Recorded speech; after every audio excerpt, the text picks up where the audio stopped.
কাশ্মীরের প্রাকৃতিক সৌন্দর্যে ঘেরা পহেলগামে ভয়াবহ সন্ত্রাসী হামলায় ২৬ জন নিহত হওয়ার ঘটনায় অঞ্চলটির সাম্প্রতিক শান্ত পরিস্থিতি পাল্টে গেছে। এতে করে পরমাণু অস্ত্রধারী প্রতিবেশী দুই দেশ ভারত ও পাকিস্তানের মধ্যে নতুন করে সংঘাতের আশঙ্কা তৈরি হয়েছে।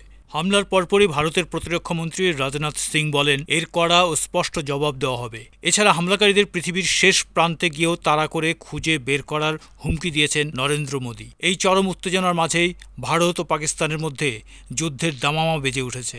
উভয় পক্ষই সীমান্তে জড়ো করেছে সেনা, ট্যাঙ্ক এবং যুদ্ধবিমান। বৃহস্পতিবার ভারতীয় নৌবাহিনী মিসাইল ধ্বংসের পরীক্ষাও চালিয়েছে। দুই দেশই মুসলিম সংখ্যাগরিষ্ঠ ভূখণ্ড কাশ্মীর নিয়ে ৩টি যুদ্ধ করেছে এর পূর্বে। এর বাইরে বেশ কয়েকবার তারা যুদ্ধের কাছাকাছি অবস্থানে গিয়েছে। আবারও দুই দেশ যুদ্ধাবস্থার মুখোমুখি। সর্বশেষ খবর অনুযায়ী ভারত পাকিস্তানের বিরুদ্ধে ৫টি পদক্ষেপের ঘোষণা দেওয়ার পর বৃহস্পতিবার পাকিস্তানও প্রতিশোধমূলক পাল্টা জবাব দিয়েছে।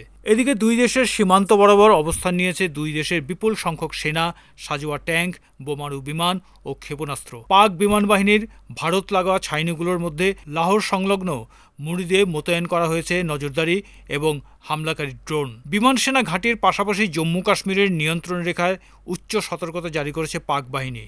সেখানকার বাংকারগুলোতে সেনারা কঠোর অবস্থান নিয়েছে। ভারতীয় সূত্র দাবি করছে, সীমান্ত লাগোয়া এলাকায় ইসলামাবাদের সৈন্য সংখ্যা বৃদ্ধির প্রমাণ মিলেছে বিমান ট্র্যাকিং ওয়েবসাইট ফ্লাইট রাডার 24 এর স্ক্রিনশট থেকে। ওই স্ক্রিনশট অনুযায়ী পহেলগাম কাণ্ডের পর দক্ষিণের করাচি বিমান সেনা ঘাঁটি থেকে একের পর এক বিমান উত্তরের লাহোর এবং রাওয়ালপিন্ডির কাছে মোতায়েন করেছে ইসলামাবাদ। এদিকে পাল্টা সতর্কতা হুমকি হিসেবে বৃহস্পতিবার মিসাইল ধ্বংসের পরীক্ষা চালিয়েছে ভারতীয় নৌবাহিনী।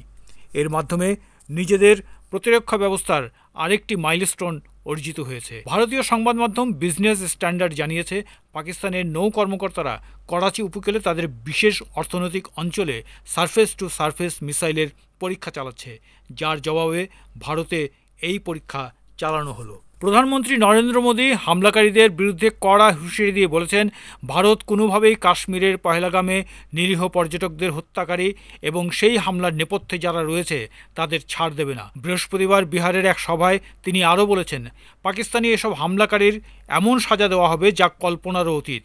মোদী বলেন, বিহারের মাটি থেকে আমি পুরো বিশ্বকে বলছি, ভারত প্রত্যেক সন্ত্রাসীকে এবং তাদের যারা সমর্থন করেছে তাদের চিহ্নিত করবে এবং সাজা দেবে। পৃথিবীর শেষ প্রান্তে গিয়ে হলেও তাদের খুঁজে বের করা হবে।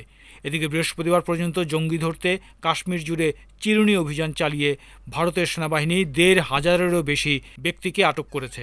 নয়াদিল্লি প্রতিনিধি জানান, কাশ্মীরে জঙ্গি হামলায় অমিত শাহ অধীন স্বরাষ্ট্র মন্ত্রণালয়ের ব্যর্থতা নিয়ে তদন্তের দাবি জানিয়েছে জাতীয় কংগ্রেস। কংগ্রেস দল এই ঘটনার জন্য পাকিস্তানকে দায়ী করেছে। আর ইসলামাবাদের নিরাপত্তা বিশ্লেষক সৈয়দ মোহাম্মদ আলী বলেছেন, ভারত পাকিস্তানে হামলা চালাতে পারে এবং এটি ২০১৯-এর চেয়েও বড় পরিসরে হবে। সর্বশেষ পরিস্থিতি বিবেচনায় দক্ষিণ এশিয়ার এই অঞ্চলের মানুষ একটি সম্ভাব্য যুদ্ধের মুখোমুখি।